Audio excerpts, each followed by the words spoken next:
Hi മക്കളെ, ഇന്ന് നമുക്ക് 7ാം ക്ലാസ്സിൻ്റെ കേരള പാഠാവലിയുടെ ഓണപ്പരീക്ഷയിൽ ചോദിക്കാവുന്ന 2 പ്രധാനപ്പെട്ട ചോദ്യങ്ങൾ നോക്കാം. ഒന്ന് വിശകലനക്കുറിപ്പ്, രണ്ടാമത്തേത് കഥാപാത്ര നിരൂപണമാണ്. നമുക്ക് ആദ്യം വിശകലനക്കുറിപ്പ് നോക്കാം.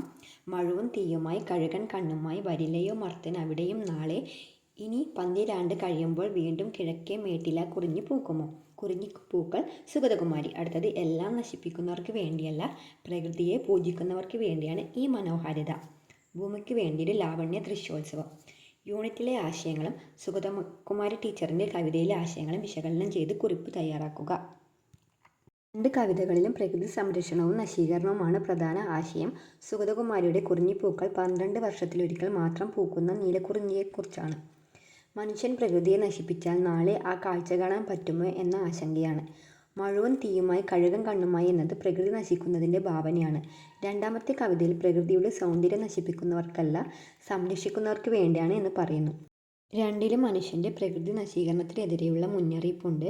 പ്രകൃതിയെ കാത്തു സൂക്ഷിക്കുകയും സ്നേഹിക്കുകയും വേണമെന്ന സന്ദേശവും. ഇനി അടുത്തത് കഥാപാത്ര നിരൂപണമാണ്.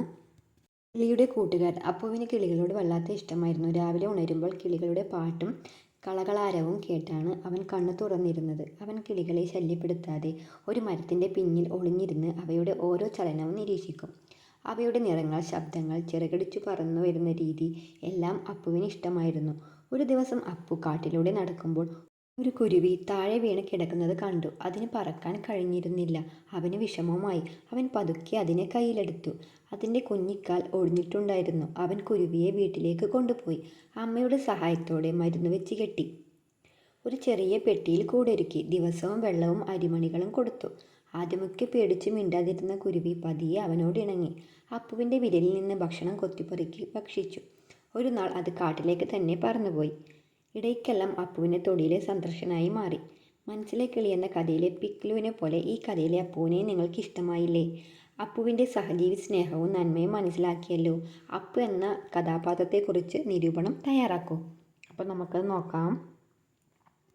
കിളിയുടെ കൂട്ടുകാരൻ എന്ന കഥയിലെ അപ്പു പ്രകൃതി സ്നേഹവും ജീവകാരുണ്യവുമുള്ള ഒരു മാതൃകാ ബാലനാണ്. കിളികളോട് അതിയായ ഇഷ്ടമുള്ള അപ്പു അവനെ ശല്യപ്പെടുത്താതെ ദൂരെ നിന്ന് നിരീക്ഷിക്കുകയും അവയുടെ സ്വാതന്ത്ര്യത്തെ ബഹുമാനിക്കുകയും ചെയ്യുന്നു. കാട്ടിൽ വീണുകിടക്കുന്ന ഒരു കുരുവിയെ കണ്ടപ്പോൾ അവൻ ദയോടെ അതിനെ വീട്ടിൽ കൊണ്ടുവന്നു ശുശ്രൂഷിച്ചു.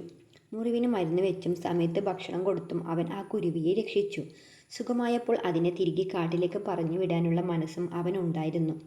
മറ്റു ജീവികളുടെ വേദനയിൽ സഹതപിക്കുകയും അവയെ സഹായിക്കാൻ മുന്നിട്ടിറങ്ങുകയും ചെയ്യുന്ന അപ്പുവിൻ്റെ സ്വഭാവം നമ്മളെല്ലാവരും മാതൃകയാക്കേണ്ടതാണ്.